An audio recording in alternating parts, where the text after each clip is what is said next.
इमरान खान और उनकी अहलिया बुशरा बीबी के ऊपर साइफर केस, तोशाखाना केस और इद्दत केस में सजा के बाद अब अलकादिर ट्रस्ट यानी 190 मिलियन पाउंड वाले केस में भी फर्द जुर्म आयद कर दी गई है। इमरान खान ने कहा है कि मुझे सदर की माफी की बिल्कुल भी जरूरत नहीं है, मुझे कोई किसी किस्म की जेल के अंदर टेंशन नहीं है और अगर सदर मुझे माफी देना चाहे तो मैं सदर को पैगाम दे रहा हूं कि मुझे मत माफी देना या ये हुक्म ना जारी कर देना कि मैं बाहर निकलूं। ऐसी कोई चीज मुझे नहीं चाहिए। मुझे अगर कोई चीज चाहिए तो वो सिर्फ और सिर्फ मेरा चोरी शुदा मैंडेट है। मेरी जो सीटें थी जो मेरी पार्टी ने जीत ली थी और उसके बाद उनके अंदर धांधली की गई है, वो सारी सीटें मुझे वापस की जाएं।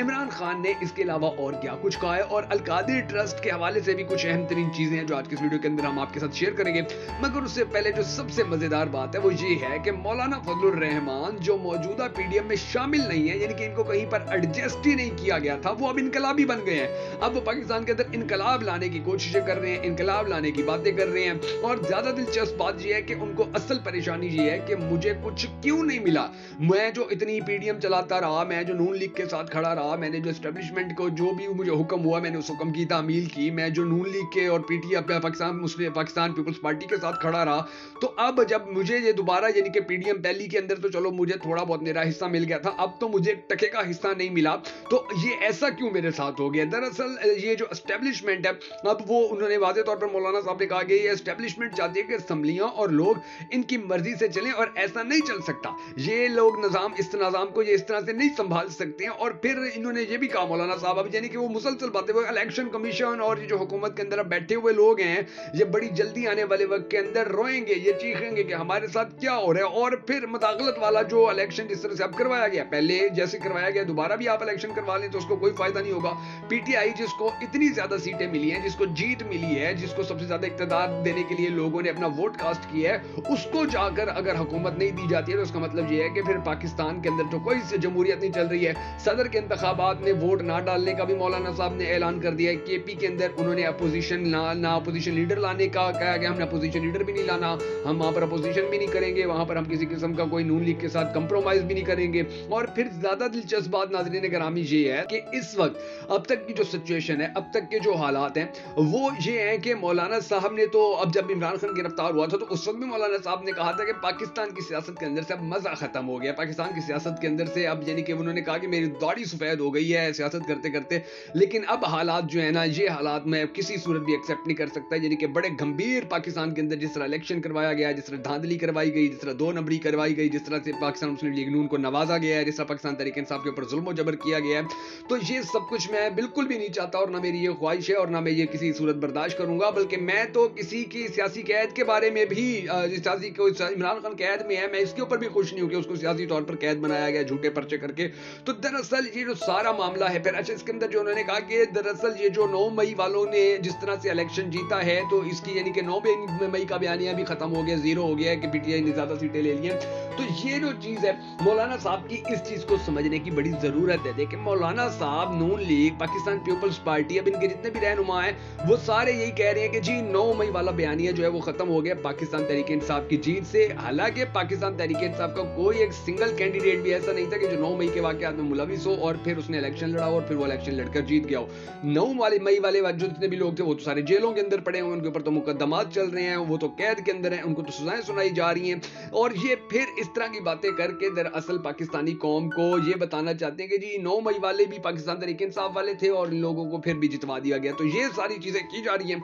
अब दूसरी जानिब जो असल बात है वो ये है कि मौलाना साहब कर रहे हैं डबल गेम, और इनकी जो डबल गेम है वो भी बड़ी दिलचस्प है, वो भी आज इस वीडियो के अंदर मैं आपको बताऊंगा। लेकिन उससे पहले हमेशा की तरह आपसे ये रिक्वेस्ट है कि अगर आप हमारी ये वीडियो हमारे फेसबुक पेज बगा फैक्ट्स पर देख रहे हैं तो हमारे फेसबुक पेज बगा फैक्ट्स को फॉलो कर लीजिए। अगर आप हमारी ये वीडियो हमारे यूट्यूब चैनल के ऊपर देख रहे हैं तो हमारे यूट्यूब चैनल को सब्सक्राइब करके हमारे इस वीडियो को लाइक जरूर कर लीजिए। मैं हूं शकील हैदर और आप देख रहे हैं आपका मोस्ट फेवरेट चैनल बगा फैक्ट्स। अब नाज़रीन गिरामी जो असल गेम है, जो असल सिचुएशन है वो मैं आपको बता दूं। वो सिचुएशन ये है कि इस वक्त मौलाना साहब को कुछ भी नहीं मिला और मौलाना साहब ये कोशिश कर रहे हैं कि किसी न किसी तरह एस्टेब्लिशमेंट को गुस्सा दिलवाया जाए और बार बार ये अल्फाज दोहराए जाएं कि 9 मई वाली जीत गए, 9 मई का बयानिया खत्म हो गया, 9 मई के जिम्मेदार जो थे, 9 मई करने वाले जो थे उनको सिलेक्ट कर लिया गया, उनको पाकिस्तानी अवाम ने वोट दे दिया है। ये दरअसल एस्टेब्लिशमेंट को इस तरह की बातें करके गुस्सा दिलवाना चाहते हैं। और फिर अभी देख लीजिए कि इस वक्त तक जितनी भी पाकिस्तान के अंदर सियासी पार्टियां हैं उन सबकी एक ही ख्वाहिश है कि किसी न किसी तरह पाकिस्तान तहरीक इंसाफ और फौज के दरमियान जो गलत फहमियां हैं, जो लड़ाई झगड़े हैं, वो इसी तरह चलते रहें, ये एक दूसरे के साथ इसी तरह दस्तों गरेबान रहे और हमारी ईद होती रहे। अभी भी देख लीजिए कि इस इलेक्शन के अंदर भी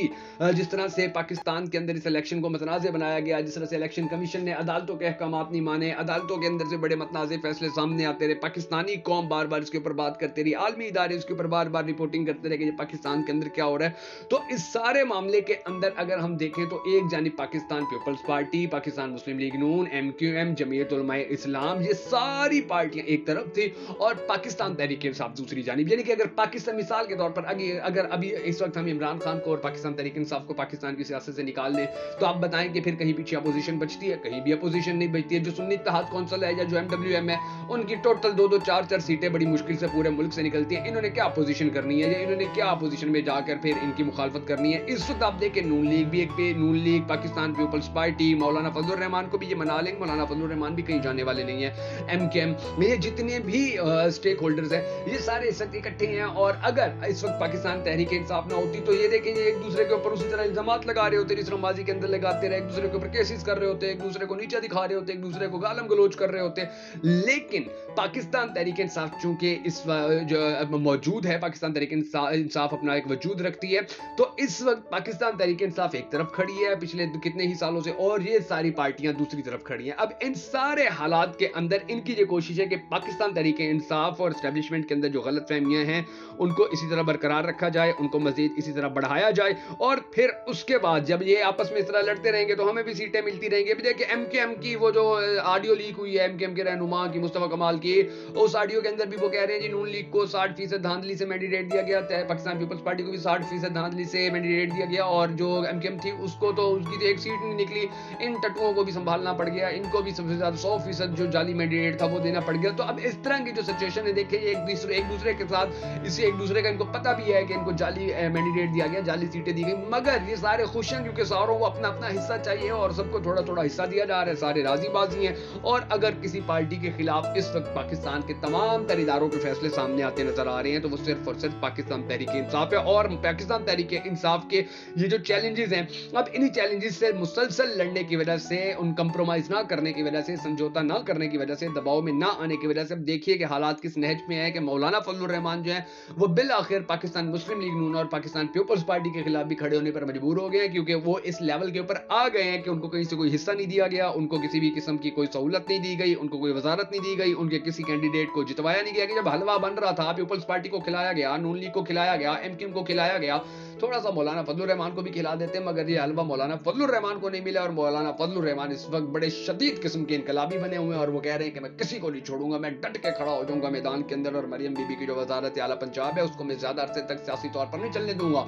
हम सियासी जंग करेंगे, कानूनी जंग करेंगे। और मौलाना फजलुर रहमान ने कहा है कि इन सब लोगों ने जो अपने अपने हिस्से लिए मैं इनको हजम नहीं करने दूंगा, चाहे पाकिस्तान तहरीक इंसाफ के साथ इत्तेहाद ही क्यों ना करना पड़ जाए। अभी पिछले कुछ अरसे तक जो यानी कि कादियानी वाला कार्ड भी चलाया जाता था, यहूदी वाला कार्ड भी PTI के खिलाफ, इमरान खान के खिलाफ चलाया जाता था, तो वही मौलाना साहब अब बड़े गर्मजोशी के साथ पाकिस्तान तहरीक इंसाफ के साथ खड़े, पाकिस्तान तहरीक इंसाफ को हुकूमत देने का मुतालबा करते नजर आ रहे हैं। कल उनकी जो मीडिया प्रेस कॉन्फ्रेंस थी उसके अंदर वो बार बार कह रहे थे जी पाकिस्तान तहरीक इंसाफ को अगर ज्यादा वोट मिले तो पाकिस्तान तहरीक इंसाफ को हुकूमत दी जाए। ये सारा मामला एक जानिब चल रहा है। अब दूसरी जानिब जो मैंने आपको 190 मिलियन पाउंड और अल कादिर ट्रस्ट वाले केस के बारे में बताया था, तो उसके बारे में भी आपको मैं तो सीधा बातें बता देता हूँ कि जो मलिक रियाज साहब हैं लंदन में उनकी दौलत पकड़ी गई थी, फिर वो दौलत वापस लाई गई और रियाज जो मलिक रियाज था उसको जो सुप्रीम कोर्ट थी उसने जुर्माना आयद कर रखा था, तो वो उस पैसे यानी कि जुर्माने के अंदर वो एडजस्ट हुए। तो जब नेशनल क्राइम एजेंसी UK की जो थी उसने भी बाद में एक रिपोर्ट जारी की थी, लेकिन उससे पहले ये लोग चीखने पड़ गए कि जी गरीब बंदों का पैसा था, गरीब अवाम का पैसा था और ये मलिक रियाज के साथ डीलें कर ली, 2 नंबरियां कर ली, फ्रॉड कर लिया इमरान खान ने।